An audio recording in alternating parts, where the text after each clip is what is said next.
Miamees on fire, or so they say.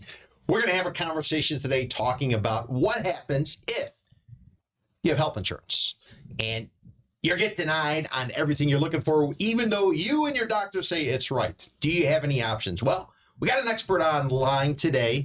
We're going to be walking through the nuance of how exactly it goes down. When do you get denied? When don't you get denied? And is there any fairness in the market? That's what we'll be talking today on Miamees On Fire. I'm Peter Zalewski, condo consultant, expert witness, founder of the Miami Condo Investment Club. I'm joined here by my partner, my co-host, no one else but Oscar Musibay. And Oscar is a commercial real estate agent over at Lee & Associates. He's also a former journalist just like me.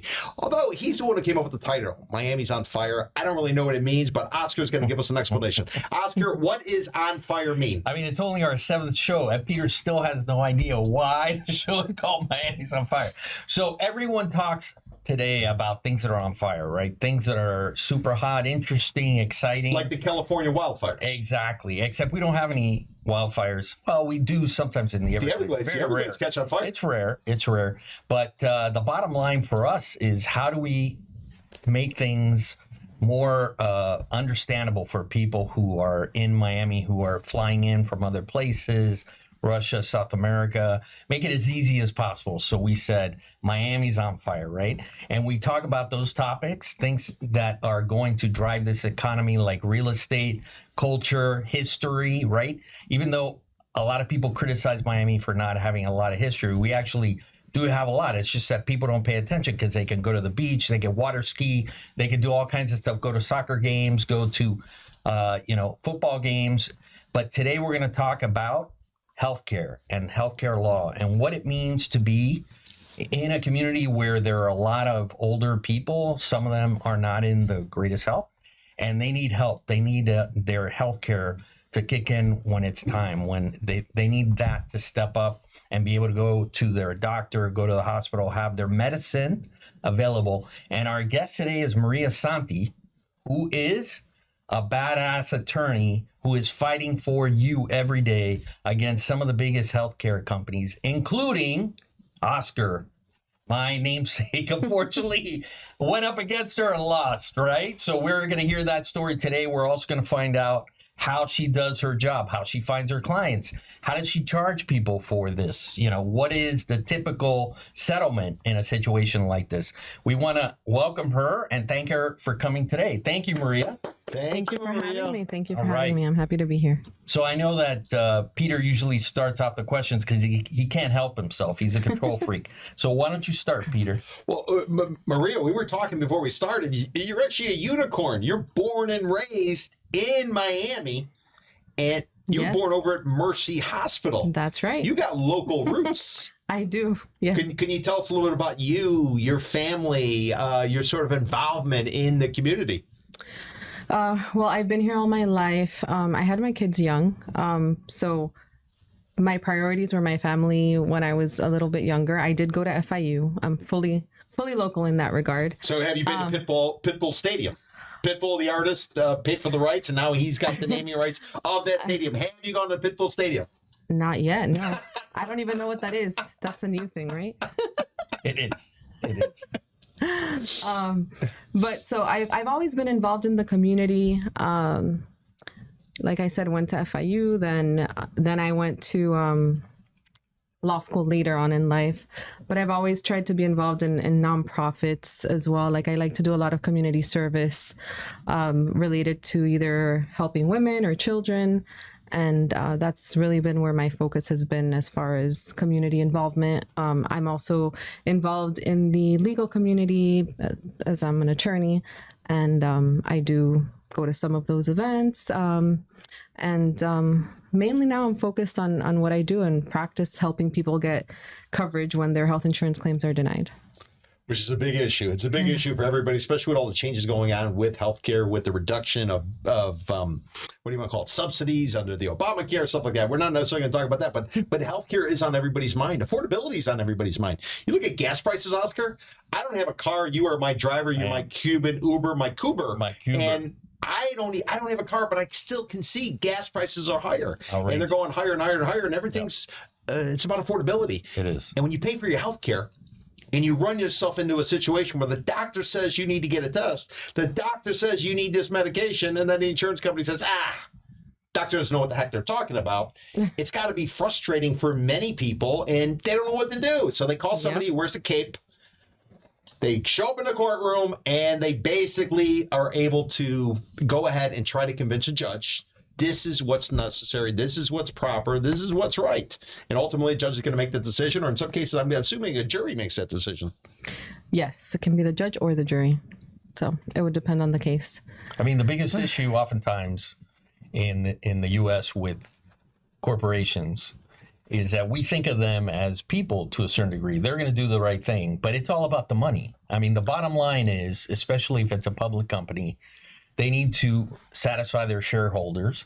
And at the end of the day, they're counting pennies because they're the salaries and the bonuses of the CEOs and all those guys, all those people at the top level are based on how much money they can save, right? So is that a factor that you deal with when you're in the courtroom? Do you use that kind of strategy, that kind of context to help make the case for why a company like Oscar might deny something to a patient or a member? Well, I think, in the grand scheme of things, those are policy issues, but they're not really something you can bring up in court unless there's a reason for that or there's bad faith. You just have to focus on the actual details of that case. And you can't really say, well, here's the big giant and they're going against the little person, even though we all know, that's basically true what you said. But in a court of law, the evidence is limited as to what you can present, and you can't always make those huge policy arguments, which we hear a lot about in Congress these days. And in Washington, they've been talking a lot. In Washington, D.C., they've been talking a lot about this, about what you just said, because we all know that is what guides a lot of these issues. Right. It's a complicated. And the denials, yeah. It's a complicated landscape for individuals, and you don't know exactly what you're up against until your coverage gets denied. In fact, you got a lot of attention recently in March because you won a big case against this healthcare company called Oscar. Is that what it's called? Yes, Oscar Health Insurance and Oscar Health Maintenance Organization of Florida. It's two companies. Tell us a little about the case. How did you find this plaintiff, and how did you decide where you were going to focus your attention? Well, the plaintiff, the patient, he found me because I had actually helped somebody with the same issue with the medication with a Medicare plan. And we had been able to get that approved. And then I guess the doctors knew about that, and somehow my name came up and they said, oh, you got to go see her. And we're talking here about a person that has stage 4 pancreatic cancer. Oh, so this is like time sensitive. You don't have time to be looking for an attorney or finding someone. And there's not very many attorneys even that do what I do. So they came to me, and then immediately, I had to assess the case. And this was a marketplace policy. I know, like you talked about subsidies. So this is one of those that you can get subsidies because it's under the whole marketplace thing. So when we're looking at a case, we have to look at all the differences because Medicare, Medicaid, employer plans, everything is different. But this was that kind of plan. So we were able to jump on it right away. Very time sensitive.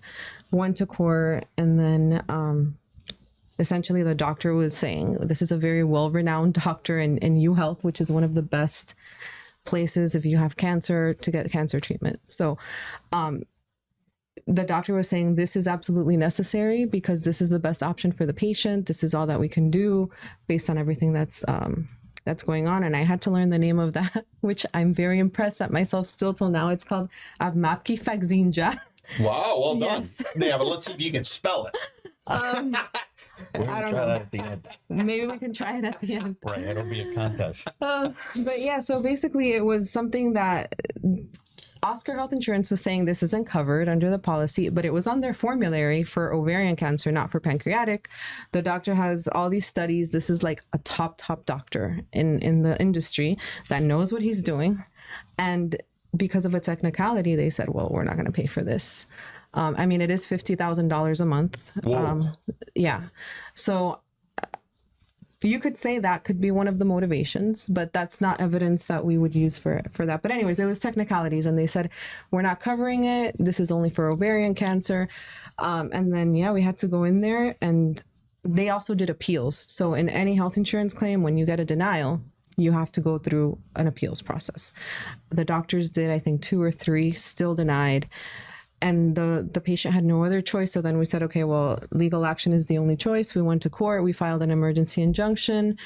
We went on that. Then we still had to continue to the full final trial. And we won on that. It was an expedited trial. We had to do a jury trial. And Judge Migna Sanchez Jurens was the judge on the case. We had a very smart jury. We always want to say thank you for the time and consideration they gave the case, because it definitely was not an easy case. But that's what we had to do. We went the full way. Time is of the essence. Yes. When you get into healthcare type of lawsuits, is there a particular division of the court system that's carved out for these issues, or is it simply where you would claim some kind of emergency and therefore it's going to get pushed up the docket? How exactly does that work if in fact somebody has stage 4 cancer and it needs to get expedited? And we all know how long the legal system takes. Yes. So there is no specific department just for health insurance or healthcare issues. The way the courts are, it's based on the amount of the case. So how much is this case worth? So this is circuit court because it's over the $50,000 threshold. So if I were to sue the IRS for $10 billion because of the dollar amount, I would probably leapfrog to the front. So the key is to really put a big dollar amount, and therefore you're probably going to get served quicker. Faster served. It's kind of like going to like Disney World. Right. If you pay the $50, you're able to jump the line. Well, no, not really. No. Okay. All the cases, it's the same. You have to file I had to file documents saying this was an emergency, and then you have to request hearings, and you have to go through the process, and it really depends on the courts, the clerk, the judge, and this judge, she did give great attention to the case. Like as soon as she saw that it was an emergency, she recognized it was and did give it the attention I think it deserved. So I think we were lucky in that sense, because some other judges, they're very busy, don't always have the opportunity. You never really know, but we did have to bring it to the attention of the court. So you have to flag it and say, hey, we need you to look at this case now. And one last question, Oscar. I know you have some questions, but so when you get into healthcare, the health insurance companies can be, I guess, across the country, I'm assuming. So does that mean you can go to federal court, which is more broader, or do you have to go to circuit court, which is going to be more state-oriented? Just as a general rule of thumb. Well, that depends on the issue. So if federal court, if it's a federal question, you would be in federal court, or if it's diversity jurisdiction, if the case is over 75,000 or more and the parties are from different states, then it would go to federal court. Here, we weren't really asking for damages. We were just literally saying, just please cover this medication. That's all the patient wanted. Yeah. We weren't here saying we want this money. So it didn't go to federal court for that reason, because we were basically just seeking coverage. Just please, he just needs his treatment. So why would... This is very interesting, I think, for most people, because whenever we hear big cases, it's all about the settlement, right? How big is that number? How much money do they keep? Why wouldn't it be a case involving you sue for damages and the psychological damage on the individual and all that? Why wasn't that a component of this case? Well, because the important thing here was coverage and the actual medication. It wasn't he's not here thinking about how much money I can get out of this. He's there thinking I want to save my life. I want to live. I want to spend more time with my family. Right. So it wasn't really about that. That's something that now we can look at it after that we got coverage. There's bad faith actions that we can claim all those damages for. So subsequent lawsuits or anything related, but the key was to deal with the emergency at hand. Right, and just the coverage issue. So that's all we focused on. Anything else, if that's something we can look at after. So what about the story of the individual that was going through this? I don't know if they are okay mentioning their name, but can you talk a little bit about what were they going through when they were diagnosed, and what happened after? And like you were saying, they wanted to spend more time with their family. And I know growing up, when I was a younger person, my brother got cancer, and it was an incredibly difficult situation because he was also denied coverage initially. And the key was always about his family. this kind of disease helps or makes it makes your life very different in that it crystallizes where your priorities are, and his family was everything. You mentioned that about your client. Can you talk a little about that story? Well, a little bit, yes, because I mean, it has been on the media, so it is public record. You know, the case did get a lot of attention. So the case is Pablo Langesfeld versus Oscar Health Insurance. And I mean, as far as being with the family, that is a priority of his right to live, to continue to live and enjoy his, you know, be with his wife. He's happily married. He, you know, that's part of the testimony. He has a son. Also of significance was that they had lost their daughter in the Surfside collapse. Oh no. Wow. So, And we're coming up on the 5-year anniversary, so that's going to be a whole bunch of other issues. So when, you know, they were obviously familiar with the media because of that issue, and then I guess the media somehow learned about it, and they were wanting to follow what was happening with him, because first he went through that, and then dealing with this issue. So the whole thing about wanting to continue to live was also significant because of that experience, right? And this is a very nice, good family. Like, I've gotten to know them, and I admire them very much. Just the perseverance, and even during trial, like I'm gonna get a little teary-eyed, but like, he was all worried about, I want to make a difference to help other people in my situation. Yes. With this case.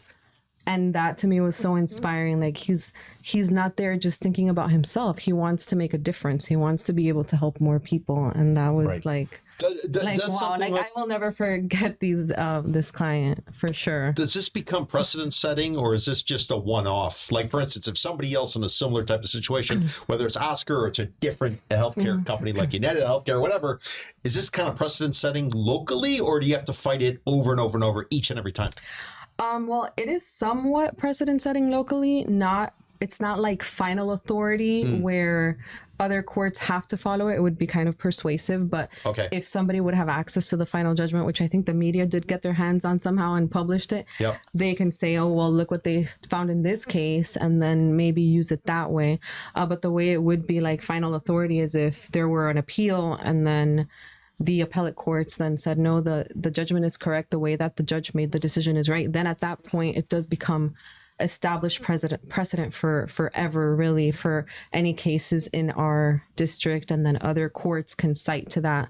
Right now they can cite to it, but it's a trial court case. So it's not the same thing as an appellate court case, or the Florida Supreme Court heard it or something like that. But it does have value in that way. Are we looking at it wrong, the general public, when it comes to healthcare and the process? Is it? I mean, it sounds to me, and I'm not an attorney, I don't try to practice attorney, although I think I'm smarter than some of them. Definitely smarter than you, Oscar. No, definitely smarter than you. I am positive about that. Definitely not. Okay, go ahead. But I guess what the question is healthcare litigation and law, is it actually just contract law? Because it says they got to do this, you pay for this, and then they don't do it. Is it? I mean, and I know there's all the other stuff, the emotional stuff, and the you know, all the other things, the familial stuff, and all that. But does it really just come down to like contract law? Well, so that depends on the type of policy it is. So in this case, yes, because it was a marketplace policy. Okay. So it's yes. So they just say no, make us do it. Effectively is what I've found from insurance. They promise you the world, and then when you need it, they're like, dude, you got to come up with this, you got to come up with that. There's all these other things. So it's pretty much par for the course from what I've seen. Yes, but here you can also, like, we can also bring up, for example, the Affordable Care Act. They have certain patient rights that need to be respected. So that's part of the contract too. So that kind of comes into it. But at the end of the day, yes, it's contract law, unless it's like if it's Medicaid or Medicare, that gets more complicated because you have administrative rules.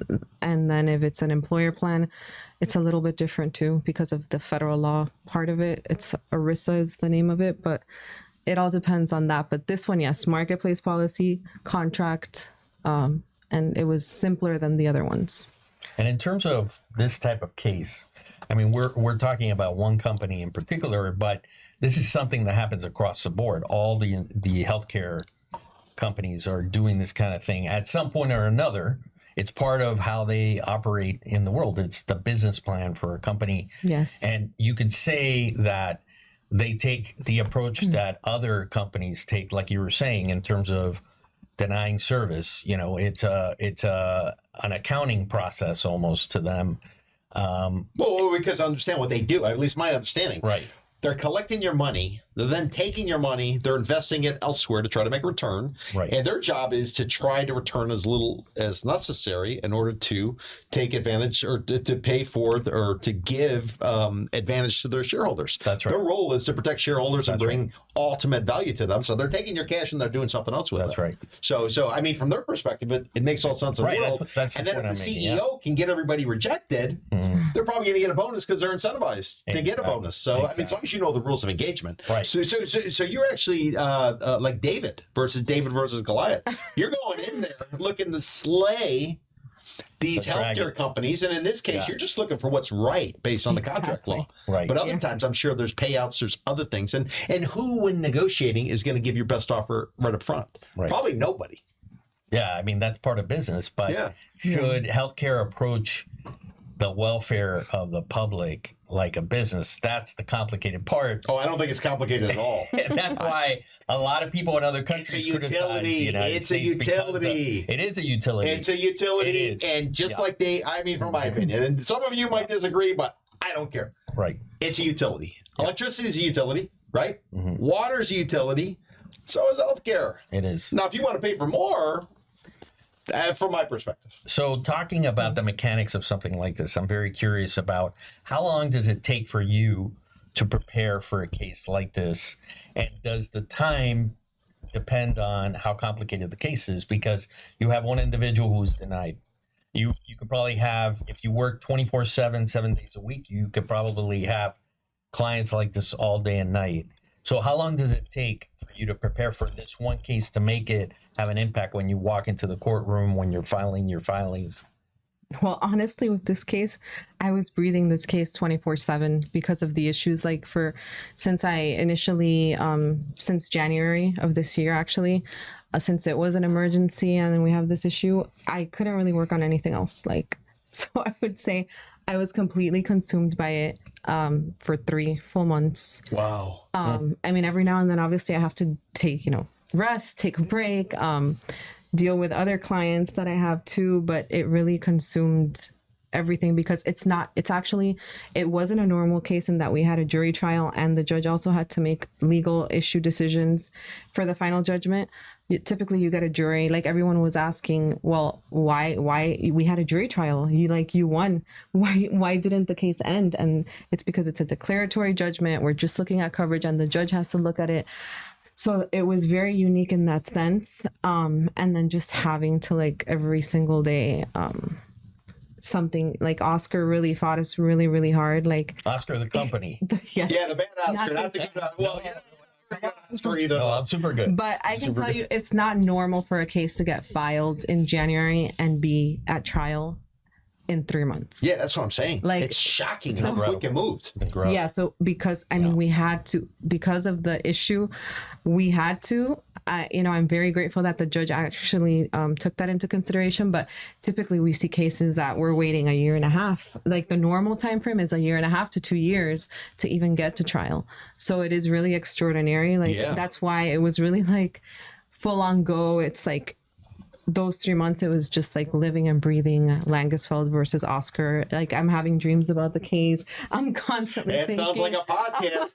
Listen, you ought to do a series of podcasts walking people through every single step. It's all public record now. It could be it's all 6 in the episodes. docket. Yeah. No, every single. I mean, how many weeks did you go? How many weeks did you go with the season? Right. You said 3 months. Yes. So you got 12 3 full months. You got 12 episodes. This is a podcast. This is. I mean, walking people through it. And think about the educational aspect of it. But I do want to ask you a question though, and I'm a legal neophyte. I don't know anything about anything. I just kind of look at things the way I look at them. Neophyte means he's dumb. That's what he means. So, aren't judges in the circuit court? Some of them are elected, some of them aren't. Right? Yes. How does that kind of work out? Because I'm just wondering, is this, and I'm not accusing or I'm not saying or anything, but aren't some of our judges in the state elected, and therefore, I'm just talking in general. I mean, I don't really have an opinion on that. But yes, so some judges are elected, other judges get appointed Right. Okay. by the governor. So generally speaking, So- circuit court though, like who's elected? When I get a call or I get sent email, hey, donate to this judge and their campaign. What kind of judge are those? Are people ruling on like a traffic violation or what kind of judges are elected? All judges, I believe, the county court judges Yeah. and the circuit court judges Are all elected? Yeah, unless they get appointed. Like they could Okay, also okay, get okay. appointed. So if there's a vacancy, the governor might say, well, I'm going to appoint you here. And he just picks somebody that was interested. But typically, yeah, all judges would have to run for Right. the seat. And then So in theory, if there's a lot of media coverage about the ruling and how this case went, and if people are voting and this is something that they can kind of get behind, in theory, is that kind of how it works out? You probably can't comment on one way or another, but am I getting the general sense right? yes, and it's Okay. all public record. Like Yep. whenever all the candidates for judges, it's all public record. People can look it up. Yep. And they have to disclose a bunch of things. Yep. So Yep. yes, all of that is things that are available and people vote. Got it. based Got it. on But that. again, it goes through a jury, and a jury's going to make a decision based on. Yes, if the plaintiff requests a jury trial in a case, you mean? Yeah. Yeah, then you get a jury, and you don't know what kind of jury you're gonna get. But here, I mean, we were. Now I'm going on a tangent, but I'm like, Please. It's better. Listen, I got to hear this guy over and over, It and he was- repeats spend himself a lot over of and time over together. and over. Yeah. Who's repeating himself over and over? Okay, enough of that. Go Yeah, ahead. but I thought it was. I mean, it was interesting because a lot of people did have inherent bias just because they're like, I went through this or this denial, and it's like we had to go through a lot of jurors to get like non-biased ones. And I was very impressed at the quality of the jurors too. They were very intelligent people that we got. So I was like, Notice how she's looking at me, Oscar, when she said that. When she was talking about older people, Medicare, I noticed she's Older looking at people, you. for Sure, she looked your way. I know. I was on a jury one time, and it was one of the most Did incredibly. you actually sit for the case? I did sit for the case. The other attorney didn't have you like stricken No, or whatever the no, term is no. removed, like the gong show. No, Pull out that gong Did and not. hit that. You They actually did got have to a sit for gong. a trial. They had a gong, but they let me sit. Okay. So it was. I gotta say, one Yeah, of but the you were most. probably like the backup jury. You weren't in the first. You weren't on the varsity. I was second They had string. you JV. I was third string. You were I was third string, Triple okay. A. So it was one of the most rewarding experiences I've ever had in my life. It was wonderful because you got to really understand how attorneys present their cases, how they master evidence, how they put it together, how they present it, and then you got to go into this room after it's all done with a bunch of strangers and decide and defend your position on an issue. And in our case, we had like 3 or 4 holdouts, which meant we were there day after day. And in the end, it was, a matter of really refining the facts down to what is it that is being alleged and what do the facts say? Simplify it as much as possible. And in your case, I would think that it is a matter of just keeping the message very tight, right? Because you don't want to confuse the jurors, Yeah. because then you could lose the whole case based on their inability to process the information. Is that correct? yes, right. Or bias because of the issue, right? Because one thing in the law is that it does not look at humanity or compassion at all. So even if it's morally wrong, it could still be legal. Like, Oh, we got plenty of examples of that. Don't worry about that. No explanation necessary. No explanation. but that's one of the things, like with the jury, like so much evidence was kept out. Like Oscar obviously filed like a bunch of motions saying we don't want the anything in there about how he's feeling emotionally, how it's affecting. And I'm just like, well, this is like normal part of life. Like that's like common sense. But She's looking at me when she says common sense, Oscar. She's not looking at you very often, my friend. it's just like, to me, it's still extraordinary as a human being to see how the law works in that sense. I mean, it is the law and we have to respect it, but like there's humanity. You have to like acknowledge humanity too, but we can't really do that. It's just something kind of strange. Well, not strange, but I guess in this type of situation, there's like an inherent conflict sometimes where like, what the law says and the humanity of it, like this person just wants to live. and it's like, How do you, what kind of deal stress relievers you have? I mean, are you always thinking about those laws? I mean, when this thing ends, you might got to be like doing what? You're going to Cartwheels. Like Oscar does Dungeons and Dragons. He likes to dress up in his In characters. fact, we got to cut it short today because I got a convention. He plays Dungeons and Dragons. 4 hours. What do you do in like your free time? well, I like to travel. I have a horse. I love nature, and I'm a Porsche enthusiast. So driving cars. That's right. that I have not had a car since 2013. It's true. oh wow. No cars. That's And the right. court and the judge did not order that. I decided voluntarily. I'm still to give up. investigating. I think you buried the file very deep. I'm wow. having trouble finding So it. you're a gearhead. All due respect.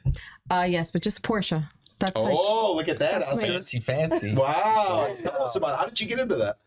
it's my dream car since I was 9. I saw I remember we would always go to neighborhoods and then go to family dinners every Sunday. And we were driving in a beautiful neighborhood and I saw this red Porsche, which I think is a 987. I don't know. It's from the 90s. I'm still learning those numbers. Yes. But I fell in love with it since I was 9. And ever since that, I was like, when I'm a pediatrician, because I wanted to be a doctor, like I told you before we started this, Right. I'm going to get that car. I ended up becoming a healthcare lawyer, but I finally got my dream car. Incredible. And that has been a big part of my stress relief during this process because I love to travel. I couldn't travel, obviously, because I'm dealing with this case. Yeah. And it was challenging also to go out in nature because I had to be so focused. But I guess that was my biggest stress relief, just going on walks and then getting in the car and driving. It's awesome. And how does the idea of a Porsche club is really interesting because you have a lot of people that are interested in the same hobby that you have, right? And it can move and it can go super fast. I mean, this is like is this amazing. like formal or did you found a club like Oscar? Aren't you part of the Taylor Swift fan club Miami chapter? I'm the president of the Miami chapter of Taylor Swift. I am. Did you found a Porsche club, or is that something that exists like worldwide? Or so that there are some that exist, but I did find I am the founder of my own. So there's the Porsche Club of America, which I joined when I first got my car. It's a 911 Carrera. It's pink also, but pink. Well, Ruby Star Neo is the correct term. There we go. That's very specific. Very precise. You can see why she beat Oscar on that case. It's true. She's naming names. How come you're not so articulate as she is? I don't know. But I started going to the car meets and it was all men, and I'm like, I want to like meet women that are like me, so we can Professional, successful. Yep. Exactly, and have these cars and love them. So I started Ladies in Porsches, and that's taken a life of its own. So that actually did help me cope with the stress with the case. That's awesome. That's nice. I'm glad I had my little you have group community. of ladies. Yeah. Community is what's really important here. That's why we're here at Community News, because it's in the name, right? I mean, we're in the headquarters right now in South Miami, and it's one of the most important publications, a survivor, scrappy, family-based company that has been here for decades. And we're lucky enough to benefit from that whole operation over so many years. And I think that that's part of what you're tapping into with this club is a community, a family, right? You know each other, you see each other. That's an amazing resource for a lot of people. Yes, and we also help out at, like, we do nonprofit events where we support nonprofits. So that's a nice part of it too. And it's the community, because in the legal world, yes, I have a community. But if I go to a lawyer's event, all we're going to talk about is law. And I'm like, after dealing with all this. Or donations. Donations. That's like the last thing I want to talk about. I need a break. Yes. So it's good to like be able to get a breather. Yeah. And we really do enjoy, like I said, helping like the community and nonprofits. We've done a few of those events. So is a Porsche a depreciating asset like a regular car? Or does a Porsche actually maintain its value? I think it maintains its value. It does? Yes. All right, so there's not as many of them built. There's a group down here. I've seen it. What they do is don't do it on the weekends, like Sunday. You'll sign up on Sunday. You'll pay whatever the fee is. This company owns a bunch of exotic cars. And people will get together, let's say, I'm going off the cuff here. Let's say 10 o'clock, 9 o'clock, whatever, everybody meets, and they roll out like 4 or 5 or 6 exotic cars, and you drive a certain period of time, a certain distance, and then everybody gets out, and then they rotate. So you're able to drive these 4 or 5 or 6 cars every Sunday for this amount, and you can drive like I've seen the Rolls Royce, there's like a Aston Martin, there's a Porsche, there's this, there's that. Have you ever seen this club? Have you ever heard about this club, or you ever participated? No. That sounds interesting. Yeah. Oh, okay. Yeah, It usually. may be that Peter's been drinking heavy last night. And Oh, he's yeah, just I haven't been drinking, but little I've been working. Some delusional, of us got work. delusional. But anyway, No, that sounds really cool. I mean, in ours, usually everybody has their own car, but that's a good concept because you would have the opportunity to try different cars. Yeah. Do you live in a Porsche Design Tower? That's rhetorical. You do not have to answer to that. No. But there's a developer out in Sunny Hills Beach. That Porsche uses it. Design Tower. He names the car elevator after himself. It's called Right. the Deservator. yeah, the So, Deservator, exactly. Could you, as a Porsche person, could you see driving your car into an elevator, having it take you to the 40th floor, and then have the car parked right outside your unit, and so every condominium. time you looked over, your sofa, you're able to I see think your you're car. selling her a condominium. Is I'm that what you're doing? condominium, but I'm saying, I don't understand cars. To me, it's a depreciating asset. I mean, is that something you want to be close to? Like Oscar likes to be close to his teddy bear. He's got a teddy bear. I He do. carries it all I have a everywhere. teddy bear. I Do take you it always everywhere. want to be close Have to it your in my Porsche? car right now. I have to say yes. It's Really? I think it's a Porsche thing. Right. That would be cool. But yeah. But you know what's interesting? Like- In real estate right now, I don't know that you know about this because you don't do all real estate. I only do condos. But anyway, there are what they're calling man caves now inside of the real estate world in some warehouse districts and different areas of commercial parks where individuals will bring their car to this space and have like pool tables and a bar and all this stuff. It's all about the cars. And it's all about the car because the car is a focal point of that particular thing. So sometimes you'll see it actually in the database. It'll come up like man cave ready to go. I just saw one for sale, and they have decent value. I mean, it's an amazing new niche that's been created in the last 5 years. So it's pretty cool. Now, how I met Maria is because we worked together. I was her agent finding a new office space for her in South Miami. Did he do a good job, or did he waste a lot of time? No, he did a good job. And He saw my vision and matched Yes. me like Look exactly. at that! Amazing. Yeah, no, Oscar's actually Yeah. good. He's actually good. But the reason why I bring it up is it's in Palmetto Bay, right? Yep. And what I think is interesting about that is that while the storyline in the United States is that everybody's working from home, you actually decided to move from one place to another office, which was actually bigger, not smaller. while Because the she wanted to drive her Porsche. She wanted and she's to drive working her from home. Porsche She can't. What's she gonna take it to Publix? And then you Make got it easier. Instacart. You're Well, not she gonna can do it. answer the question instead of you. You're not her spokesman after all.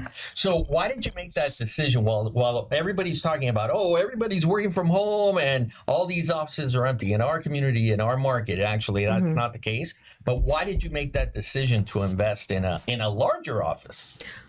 Because I do want to keep growing the firm, and I think it's important, like just working together when we are in the office, my employees, that we have that sense of community or being together.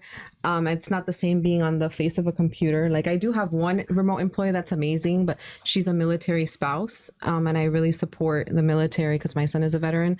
So in that case, I'm like, she can be remote for always because she's amazing, and I want to support that family. But I do think it's important to like have the face to face and then getting dressed and going to the office and Yeah. Showering. yeah. And I'm gonna remind you to do that, Peter. And I was talking to my doctor this morning. I had a doctor's visit, and he was telling me basically the same story, that he wanted to be closer to his house. And so he moved from Miami Beach that is one of the to reasons. Coral Gables after 30 years being in Miami Beach. And that was a big factor for you, which I know Yes. is actually driving a lot of activity in the office market specifically, which is where I specialize.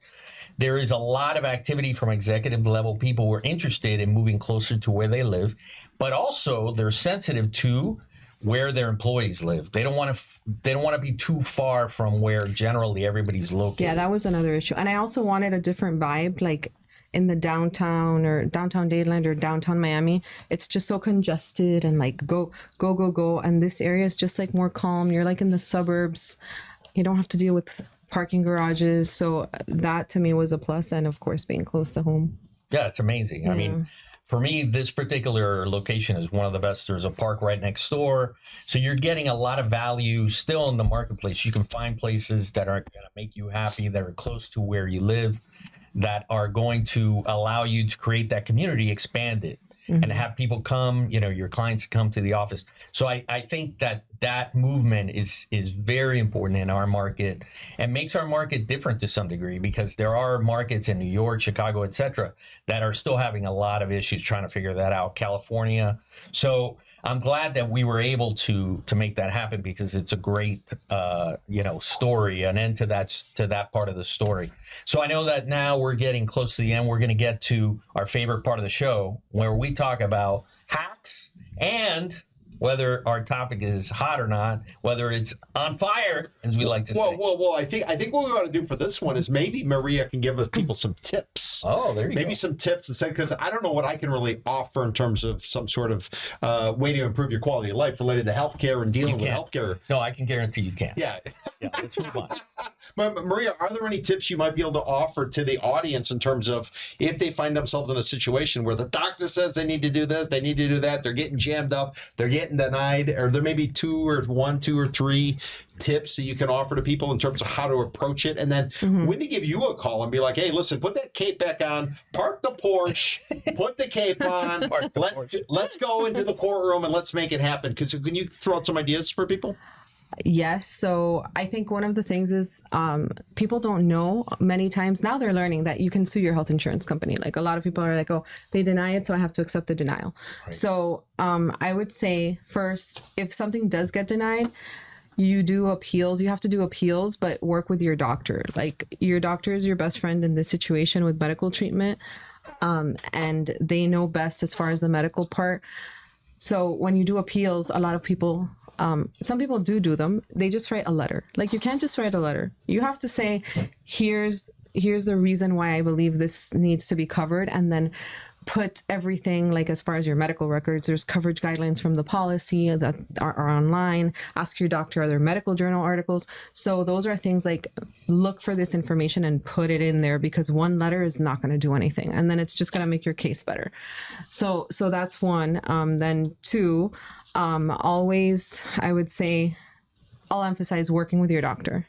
If something does get denied, like do not be fighting your doctor or saying they're not right or this or that, because they're very noble in their profession and they get a bad rap in this situation, and the insurance companies are not allowing them to practice medicine, basically. So really look at them as your biggest resource in getting anything you need approved done.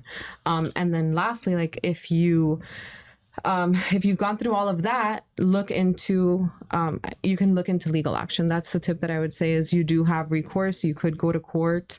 You need to consider if that would be the best option for you, but do look into that option. You do not have to accept a denial from a health insurance company as the final say, because that's just not true. Exactly. You have rights. And I know, and I'm not an attorney, but I know like the Florida bar and everything, they control what you can say, what you can't say, marketing, advertising, stuff like that. I mean, the way I understand it, when you're working with an attorney, typically from the inquiries I've had, it's $5,000. You typically get an open consultation, then it's $5,000 to basically retain an attorney in order to go forward. Are there any general guidelines you could give to somebody if in fact they follow your process, they get to step 3 and they say, you know what, this just isn't right, and I'm willing to dig in for whatever reason, and I want to try to sue this or look into suing. What's the general rules of engagement for something like that? Well, I mean, it really depends. Like in my practice, we have different things. If it's Medicaid, Medicare, there's some flat fee things that we do because it's administrative hearings. Yep. But if it's a case where we can get attorney's fees and costs from the insurance company, then we would do that on contingency. Got it. Where they don't have to pay anything. And that's one of the Florida has a public policy where they say to gain access to the courts, these contingency contracts are allowed.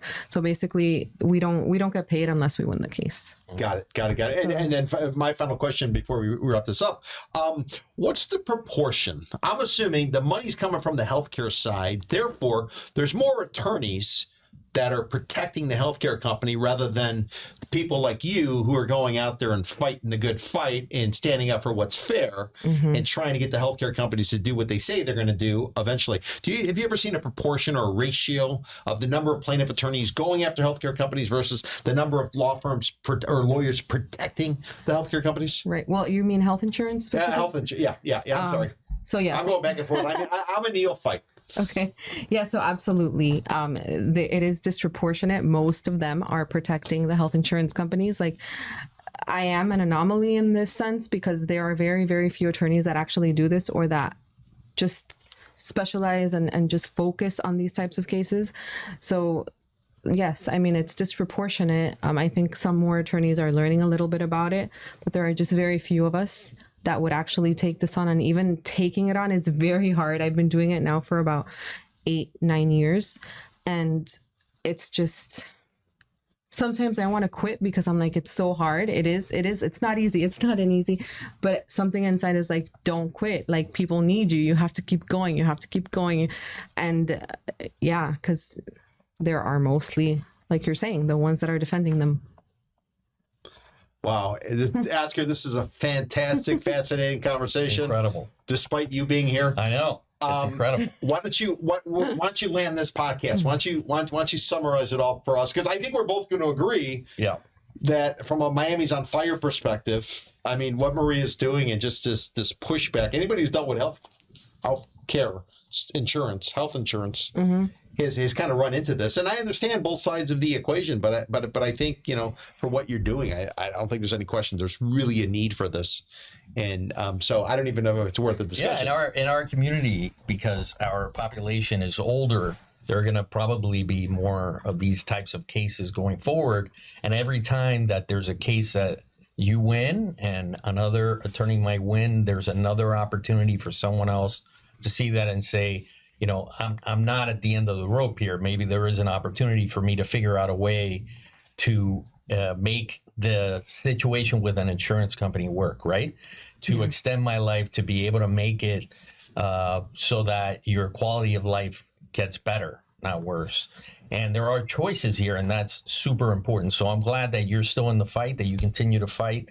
It's a great thing. There are a few jobs in our economy that can provide that kind of feedback, that kind of value to people, and you obviously bring something that's very important. So I think that's on fire. This type of job that you do every day is an on fire kind of situation, and we thank you for doing it. We want to thank everyone today for coming and visiting the show, because Peter needs attention 24/7. I can only give so much, and then I get tired, so I want to thank you for all the comments. I think this week we got one that I'm going to read one right now from, I can't remember my name. It says, both hosts need more hair. I agree with you. We need more hair. So if anybody has a doctor, maybe we need to go to Turkey. I don't know. Oscar, you got plenty of hair on your knuckles. It's true. This is where Peter and I got into a fight the other day. So you'll see hair marks on his forehead right there. But anyway, that was one comment that we got. We got another one from I Love Ketchup, and what they were saying was that Peter needs to change his wardrobe a little bit because a white shirt every week is very dull. I don't know why they would say that. It's predictable. When I go out, I wear black. When I'm working, I wear white. The same clothes every week. No, I walk into a place. If I like it, I buy 5 or 10 of them. Look at that. Because if you're going to go to the laundromat, you want 10 white shirts. That's right. You get to use 5, then you go take the other 5 in, and then you're constantly in rotation. I love it. That's practical. People don't like volatility. They like predictability, Oscar. They like predictability. That's what it is. Yeah, okay. like you're predictably always late. Oh, here we go. Oh, man, today, you're going to love this. This is great gossip. Today, I spoke to Peter at 10 a.m., and I said, Peter, your cuber is arriving at 12:15. You better be on time. Oh, yeah. Don't worry, 12:15. I'm knocking on all the windows. I can't figure out where he is. Who knows? He could have been abducted for all I know. Like alien abduction, all these UFO files. I was meditating, preparing for. Meditating. All right. Namaste. Namaste. I don't think you can spell that, though. Oh, I can spell namaste. All right. So thanks, everyone, for coming. Thank you, community newspapers, for hosting us, as always. Come in. Ask for Grant Miller. He's not doing anything. He'll give you a tour. He's not doing anything. He might be at Arbetter's. He has a sausage, a 100 beef hot dog. I mean, it's incredible. A table with his picture on it. Make sure you ask for Michael Miller, the publisher, the other publisher. Ask him for a tour. The whole family. He's probably going to be busy, though, so he'll hand you off the grant. That's it. So, Maria, thank you so much for coming, and look forward to another show next week. 1 p.m. on Thursdays. That's when Miamees on Fire is always here. So come back. Send us your comments. Give us your style tips for Peter. We'll be happy to take them. See you next week.